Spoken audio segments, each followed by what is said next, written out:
Bonjour, c'est Ed. Ce premier tutoriel sur les reconstructibles s'adresse aux personnes qui vapent déjà, qui ont probablement déjà entendu parler des fameux reconstructibles, mais qui se demandent qu'est-ce que c'est exactement et surtout, est-ce que c'est fait pour eux? On va tâcher de répondre à ces deux questions. Qu'est-ce qu'un reconstructible et est-ce que, oui ou non, ça vaut le coup pour vous d'essayer? Vous avez probablement déjà entendu parler du Lemo 2, dont on n'arrête pas de dire du bien, peut-être du Gobelin, qui est censé faire énormément de fumée, sans doute du Typhoon GT2 qui est censé encore une fois avoir des arômes exceptionnels. Et pour ceux qui font des nuages de taré, il y a par exemple des drippers comme ce Mutation XV3, ou pour ceux qui préfèrent le goût au contraire, un autre dripper, le Veritas. Ce sont des produits complètement différents qui ne fournissent pas du tout la même vape, qui pourtant sont tous des reconstructibles. On va donc répondre à la question, qu'est-ce que c'est qu'un reconstructible, quel est leur point commun, et surtout essayer de voir si, oui ou non, vous avez intérêt à vous y mettre. Pour ça, on va commencer par la base, revenir vraiment sur le principe de base de petites minutes. Qu'est-ce que c'est qu'un atomiseur? Qu'est-ce que c'est qu'une cigarette électronique, même plus exactement? Fondamentalement, c'est quoi? C'est une batterie, une résistance que la batterie va faire chauffer. Dans la résistance c'est un produit très très technique, hein, ça ressemble dangereusement à un ressort de pince à linge. Dans la résistance, donc, on va faire passer un morceau de coton. Ce morceau de coton va être imbibé avec du liquide. Le liquide va se transformer en vapeur sous l'effet de la chaleur de la résistance alimentée par la pile et on va pouvoir prendre cette vapeur à travers un drip tip en bout de course. Voilà, un atomiseur, une cigarette électronique, pardon, c'est ça. Concrètement, ça donne quoi? En général, la batterie, on va se servir d'une box qui n'est jamais une boîte avec une batterie dedans, si ce n'est qu'en plus elle a le mérite de réguler la puissance par exemple de la batterie et d'avoir tout un tas de protections qui évitent les courts-circuits, etc. Mais fondamentalement, c'est une batterie. Et un atomiseur qu'on va visser sur la box. L'atomiseur lui-même, ici c'est un subtank de Kangertech donc. C'est quoi? Une base qui va permettre de se visser sur la box et surtout de tenir ce qu'on appelle la résistance ou la mèche, qui est en fait les deux. Un réservoir dans lequel va être le liquide et qui ne va pas vouloir tenir en place, on va le mettre comme ça, et un drip tip au bout. Ça, c'est le matériel dont vous avez probablement déjà largement utilisé. Quand la résistance est foutue, on va chez le marchand, on en rachète une autre et on la change. Et si vous voulez changer d'arôme, même chose, vous changez votre résistance et c'est reparti. Le reconstructible, c'est quoi? Puisque cet atomiseur permet de faire les deux. C'est simplement le fait de pouvoir refaire cette partie-là. Faire vous-même la partie résistance mèche avec un petit plateau comme celui-là qui va donc remplacer la résistance toute prête dans le montage. Et si vous regardez à l'intérieur, on a une résistance dans laquelle on va faire passer un morceau de coton. On va refermer le tout.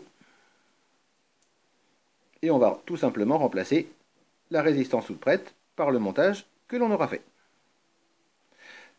Tout ça c'est très bien, mais à partir du moment où il y a des résistances toutes prêtes, pourquoi est-ce qu'on s'enquiquinerait à se les refaire soi-même? C'est précisément la question sur l'intérêt ou non pour vous du reconstructible. Les arguments en faveur du reconstructible, à mon sens, il y en a trois. Le premier argument, c'est le coût. Si vous changez une résistance toute prête, vous allez en avoir pour, selon le modèle, entre 2 et 5 euros, grosso modo.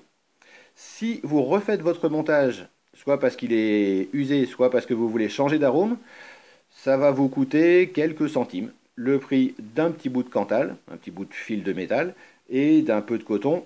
Allez, à tout casser, si vous en avez pour 10 centimes, c'est que vous en avez gâché. Donc d'un côté entre 2 et 5 euros, de l'autre côté à tout casser 10 centimes. Le calcul est vite fait, surtout si vous aimez bien changer souvent d'arôme.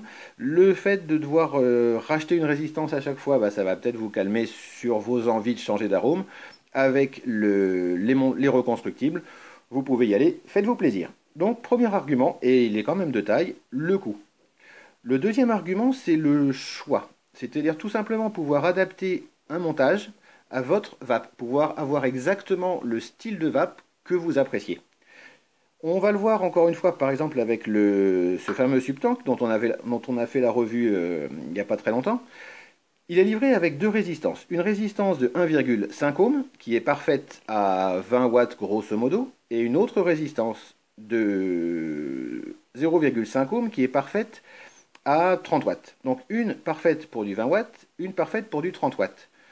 À ceci près que la résistance de 1,5 ohm a un trou d'air qui est beaucoup plus restreint que celle de 0,5 ohm. Oui, mais si vous avez envie de vaper par exemple à 20 watts, avec une arrivée d'air énorme, telle qu'elle, vous ne pourrez pas. Vous aurez le choix entre la résistance de 1,5 ohm à 20 watts mais moins de débit d'air, ou la résistance de 0,5 ohm à 30 watts avec beaucoup d'air, mais encore une fois à 30 watts, donc une vape beaucoup plus chaude.